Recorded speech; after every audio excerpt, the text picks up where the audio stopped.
Meu nome é Ok. Thiago Turque, sou arquiteto e urbanista, doutor pela Universidade de Brasília, mas hoje minha vida é dentro do comércio. Então, eu sou dono da Acervo Mobília, da Trinca e do escritório de arquitetura Quintal Arquitetura.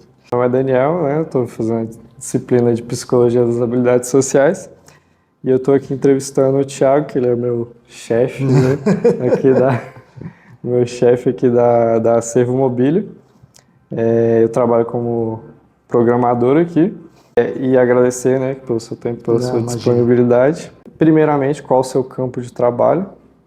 Tá, hoje eu sou um empresário na área criativa, tanto do design e venda de mobiliário.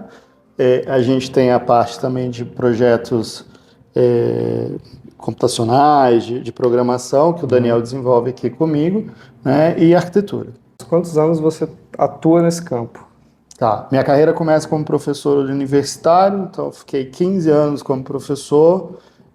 Durante esses 15 anos eu mantive um escritório de arquitetura e depois, nos últimos 10 anos, a gente também abriu a parte de imobiliário. Durante sua formação, você foi preparado para desafios das relações no trabalho? Como? Não. Não. Ainda mais na arquitetura, onde se tem um trabalho muito de ateliê, de aprendiz, né? Então, assim, você passa por um treinamento como estágio, muito diferente do que vocês passam hoje, mas assim, quanto mais você conseguir produzir, dedicar, mais valor você tem. E não Aham. essas habilidades de dar opinião, de interagir.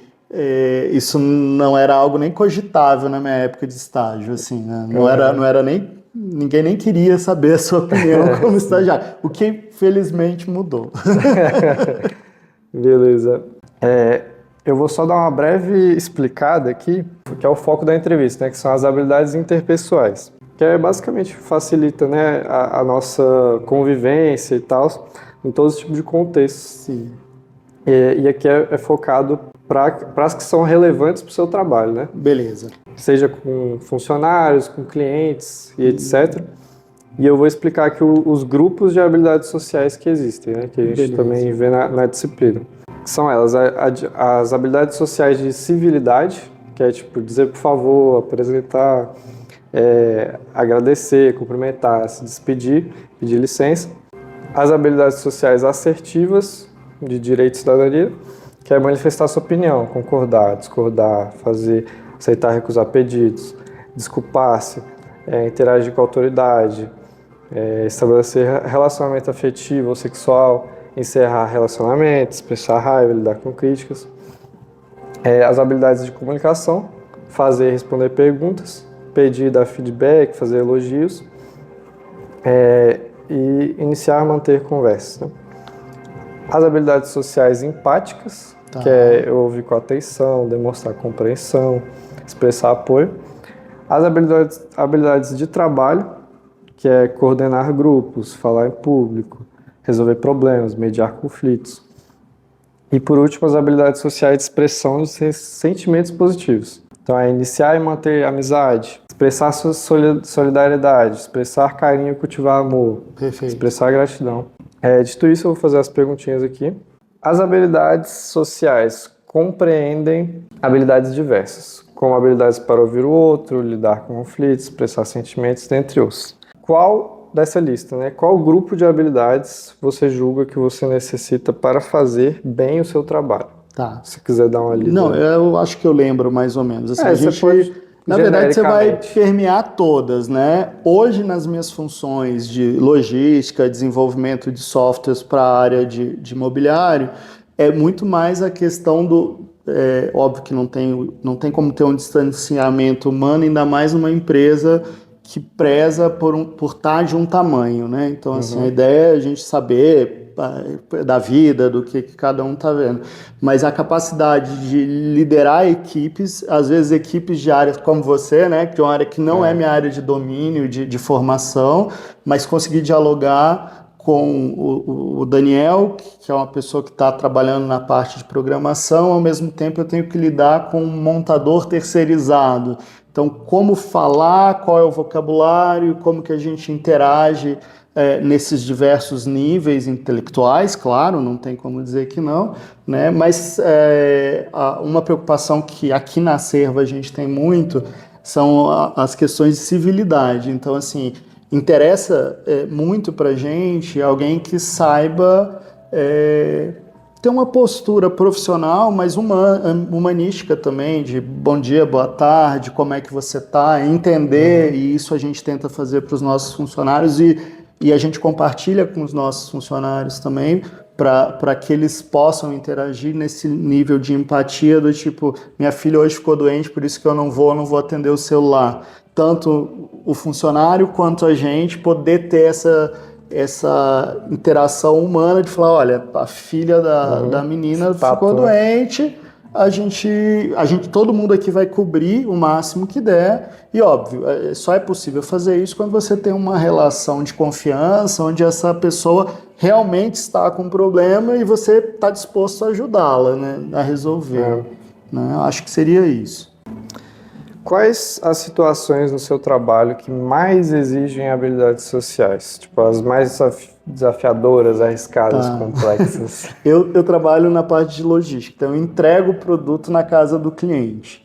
Então eu tenho assim, um espectro de relações, como eu falei, do terceirizado, que às vezes está com a gente só aquele dia, é uma pessoa que vai carregar uma peça, e eu tenho que explicar para ele aonde ele está entrando, como que está funcionando. Mas eu acho que os maiores desafios, no momento que o cliente está insatisfeito, muitas vezes não é nem com o nosso produto ou com o atendimento, mas a obra dele atrasou. A gente lida com um cara que está com a obra ali 6 meses, quem já trabalhou com obra sabe o caos que vai ser, e eu tô ali na ponta final entregando o móvel e de repente o problema não é a cor do sofá, mas aquilo vira um problema.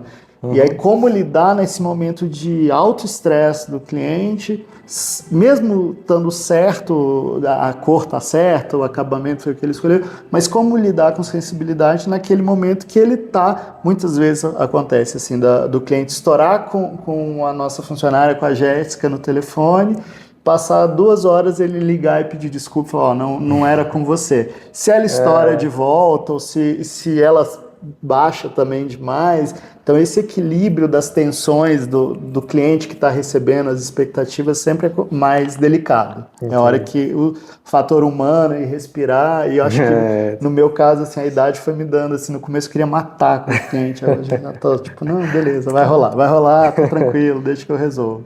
Poderia dar um exemplo em que você conseguiu lidar com uma situação do seu trabalho com habilidade social? Como a situação foi resolvida? Quais foram os efeitos no ambiente para você e para as pessoas envolvidas? Eu acho que a gente representa 190 fábricas, são mais de 25 mil produtos, né? Até por isso você está aqui para me ajudar a resolver isso. São produtos que demoram, em média, 2 a 3 meses para ficar pronto. Então, pensa que o cliente pagou 3 meses atrás o produto e ele vai demorar 90 dias para chegar na casa dele. Só que a gente depende de uma série de fatores externos à loja, né? Então, a fábrica entregar no prazo, a transportadora entregar no prazo, nesse meio do caminho a fábrica não ter errado nada do pedido, o meu funcionário não ter errado nada na hora de fazer o pedido, e até chegar na casa do cliente sem bater numa escada ou algo assim. Eu vou lembrar do caso assim, que mais me marcou, de eu falar assim, tá, vou dar todas as opções para resolver o problema da pessoa, e quando eu achei que eu tinha dado todas, ele ainda não estava satisfeito. Mas aí rolou a ligação 2 horas depois pedindo desculpa. Essa para mim, eu não vou lembrar o nome, também não vou expor a pessoa, mas era um sofá, o sofá chegou, só que ele chegou numa cor errada. Né? Então, assim, é o problema do problema. E quando esse sofá chegou na cor errada, o cliente ligou, claro, reclamando. Eu falei, não se preocupa, eu vou resolver. A gente tem algumas opções. Eu posso te emprestar um sofá e mandar esse para a fábrica. Eu posso deixar esse na sua casa com a cor errada e comprar outro e trocar. Né? E eu dei as opções tradicionais nossas. Tipo, eu vou resolver. Depois eu descubro se o erro foi da fábrica, se foi do pedido, mas você vai ficar com o sofá. E ele ficou muito bravo, chateado, e falou que não, que ele tinha esperado 90 dias, que era impossível, que se o dinheiro dele tivesse investido esses 90 dias, ele tinha ganhado X. Aí eu falei, olha, vamos fazer o seguinte, eu também te dou a opção, eu posso te devolver o dinheiro com a correção que você teria ganhado, ou seja, você esgota todas as opções na maior gentileza possível. Então. Ele ficou puto, falou que ia me ligar daqui a pouco e desligou. Passou um tempo, ele ligou e falou, não, desculpa, é que a obra tá atrasada, tá tudo atrasado, eu esperei demais esse sofá. Eu falei, olha, vamos fazer o seguinte, eu vou devolver teu dinheiro, você vai ficar com o sofá, eu vou pedir um sofá novo. Se quando o sofá chegar você não quiser, beleza, eu retiro o meu sofá daí e a gente encerra. Se você ainda quiser, você me paga de novo o dinheiro. Eu te devolvo o dinheiro, porque você não tem vínculo comigo. Perfeito. E aí ele conseguiu ficar minimamente. Mas você entende que o problema, às vezes, na hora do estresse, a melhor coisa é você dar um tempo pro cara ver se o problema realmente é aquele sofá ou se é problema na família, na obra, como é de obra, né? Mas eu acho que esse foi o dia que eu falei assim, nossa, eu fiz tudo pro cara e deu certo, entendeu? No final deu certo. Mas acaba com a gente, né? É ruim, esgotado, né? Nossa, tem que ouvir um monte de ladainha. Que sugestões você daria para um profissional em formação de sua área para desenvolver habilidades interpessoais que facilitem a vida no trabalho? Tá. Vou pôr aqui, a gente já teve muito estagiário, principalmente no quintal, na Acervo nem tanto, mas você tem uma dificuldade geracional mesmo, eu brinco contigo, né, tipo, fala como que eu falo, né, então assim, a metodologia que eu aprendi, o jeito que eu lidava com as relações profissionais, precisam ser revistas pelo lado da pessoa que está contratando, né? Mas eu acho que principalmente para o estagiário é entender assim, que ele vai contribuir, ele vai ter o momento de contribuir, de falar e até ter a autonomia que você tem hoje aqui, mas que no começo ele precisa entender como que as coisas funcionam dentro da empresa para depois dar opinião, para depois sugerir. Muitas das vezes, isso eu via muito na arquitetura, o estagiário vinha com uma sugestão que, cara, a gente já tinha testado aquilo uns 50 mil vezes, mas em vez dele escutar primeiro e falar assim, tá, mas por que você não pensou desse jeito? E aí a pessoa responder, tá, é desse jeito, né? Funciona. Eu acho que a relação que eu tenho com você, que não é da minha área, ou seja, eu lido com um estagiário que não é da minha área, mas eu tenho que coordenar ele. É uma relação que eu gosto muito. É tipo assim, você escuta o que eu sei como profissional da área de imobiliário, das minhas necessidades, mas você traz soluções da sua área. Então é um pouco isso. Assim, quando você está estagiando numa empresa da mesma área que a sua, tipo um estudante de arquitetura e um arquiteto, realmente demora um pouquinho mais para essa interação acontecer. Né? Mas eu acho que a gente sempre prezou pelo estagiário, e isso eu vejo em todos os escritórios de arquitetura, tá? Tipo, o estagiário é o cara que traz a novidade para dentro do escritório. Eu lembro que quando eu era estagiário, levar um software de 3D, todo mundo faz assim, bobagem, mas em vez de tentar forçar, eu lembro que a gente ia fazendo os nossos projetos, e os chefes às vezes olhavam e falavam, como é que você está fazendo isso? Porque não fazia desse jeito. Então, assim, muito da tecnologia empregada hoje, vamos falar no escritório de arquitetura, porque imobiliário é uma área um pouquinho mais fechada, foram introduzidas por bons estagiários que souberam a hora de aplicar aquilo. Acho que foi isso. Então, para mim, e eu adoro trabalhar com estudante, estágio, porque realmente, se é um bom estágio, na minha opinião, é um estágio onde se tem trocas, onde o estagiário aprende coisas, a equipe também aprende coisas, né? E aí as relações interpessoais é que fazem a duração desse estágio, tipo, você tá aqui com a gente há tanto tempo, entendeu? E permite coisas de confiança, que eu acho que talvez seja o maior desafio da atualidade, do trabalho, que assim, você conseguir criar uma relação de confiança onde você não precisa ter a presença do outro física. Que eu entendo que para a tua geração é tipo assim, pô, não, eu posso estar trabalhando de casa. Para minha geração, assim, eu só consigo te deixar trabalhar de casa se eu tiver confiança o suficiente em você para saber que o trabalho vai ser desenvolvido. E essas novas metodologias de trabalho, eu acho que cada um vai usando da forma que funciona mais. No nosso caso, funcionou super bem. Né? Eu acho que você ficou uns 3, 4 meses vindo direto, e depois eu falei, não, vamos soltar serviço e tal. E aí a comunicação pelo WhatsApp, que é uma outra coisa que também pode gerar estresse, né? Tipo, como fala, que horas fala, como que isso acontece, isso tudo é relação interpessoal e tudo. Com certeza. Parei de falar. Não, tá ótimo. Tá maravilhoso, completo.